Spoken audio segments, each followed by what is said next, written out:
Interesting. The Geth were originally created to serve as an automated manual labor force. Initially, their intelligence was as limited as any VI. Over time, we made small modifications to their programming to allow them to perform more varied and complex tasks, bringing them closer and closer to true AI status.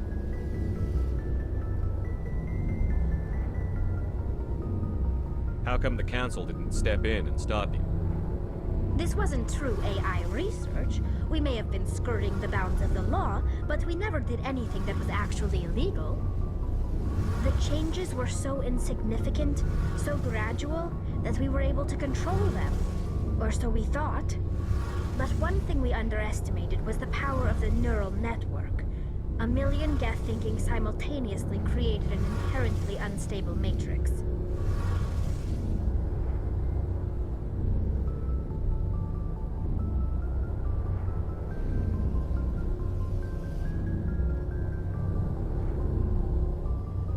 So, the Geth share brain power?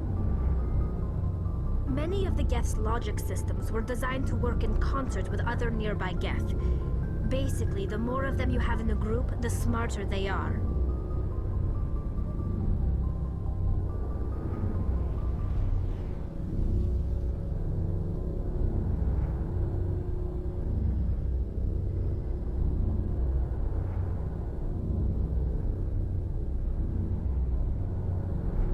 So there's some sort of group consciousness? No, nothing like that.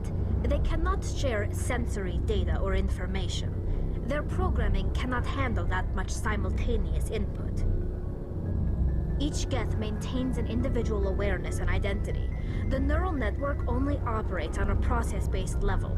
It's basically the synthetic equivalent of a subconscious.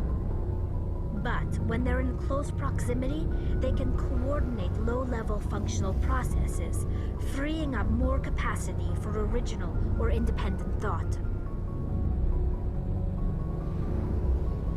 That doesn't make any sense. I'm probably oversimplifying. The Geth are incredibly advanced and complex creations. All you need to know is that they get smarter when they gather in large numbers. As we built more and more Geth, their effective intelligence became more sophisticated, more abstract. One day, a Geth began to ask its Quarian overseer questions about the nature of its existence. Am I alive? Why am I here? What is my purpose? As you can imagine, this caused a near panic among my people.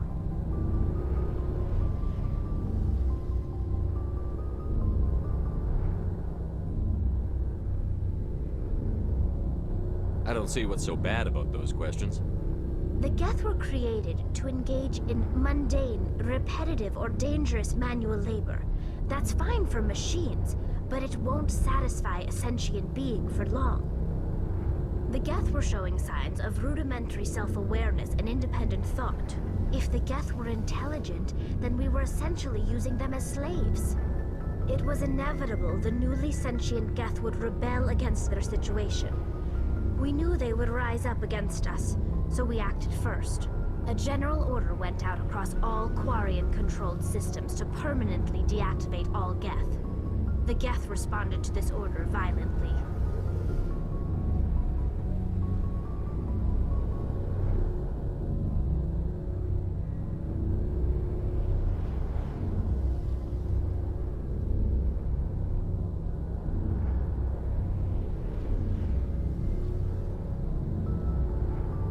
You didn't really think they'd just let you destroy them without a fight, did you? The hope was that most of the Geth would still be little more than machines, incapable of organized resistance. But they had progressed much further than anyone anticipated. The war was long and bloody. Millions upon millions of Quarians died at their hands. In the end, we were forced to flee our own homeworld. We feared the Geth would pursue us, but they never came beyond the Veil. Now we drift through space, exile searching for a way to reclaim what was once ours.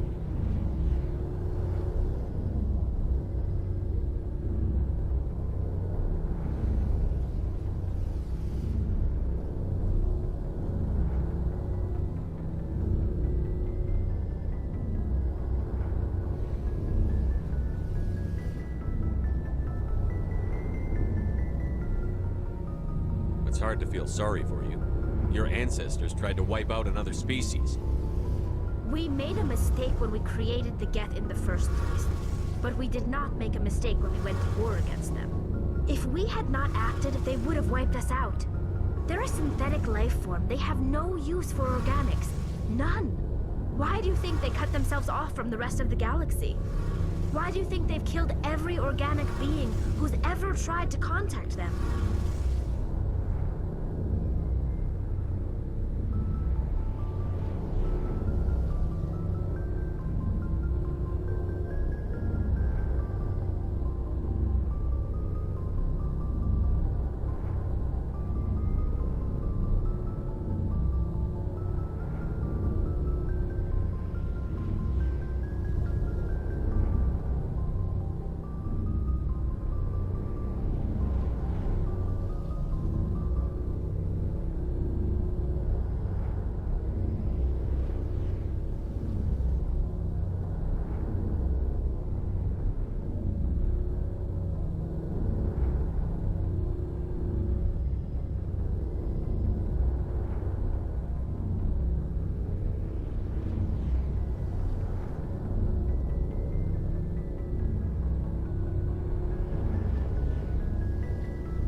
They didn't kill Saren. What does that tell you? The Geth are not innocent victims in all this. They're the enemy. They want to destroy us. Not just the Quarians. All organic life. That's why they've joined up with Saren. And that's why we have to stop him.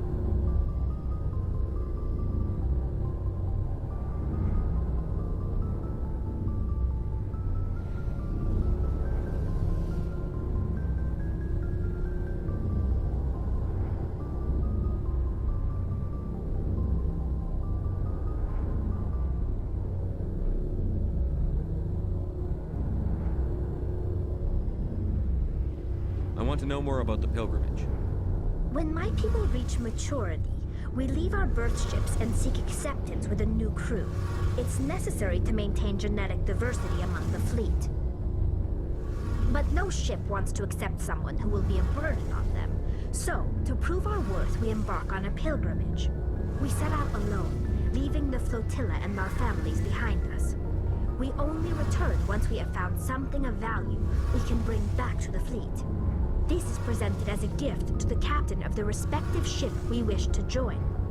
If the gift is accepted, we are welcomed into the crew. Can a captain choose to reject the gift? That doesn't happen often. Most captains are eager to increase the size of their crew. It increases their own standing in our society. Even when a gift is not particularly valuable, the captain usually accepts it out of a sense of tradition. However, there is a stigma to presenting a substandard gift. It's not the best way to make a good impression on a new community. Most pilgrims don't return until they find something worthwhile. I can't believe they just send you off alone. It's not like they just cast us out. Before we leave, we are given lessons in how to survive outside the flotilla, and given gifts to help us on our journey. We also receive implants to fight off sickness and disease. Generations of living in an isolated and highly controlled environment have left our immune systems weaker than most. By the time we leave the fleet, we are well equipped for the pilgrimage. This is a rite of passage for all Quarians. If it were dangerous, our numbers would suffer. Virtually every pilgrimage ends with a triumphant return and the ritual presentation of the gift to one of the fleet's captains. I want to talk about something else. Like what? I should go. See you later.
Commander.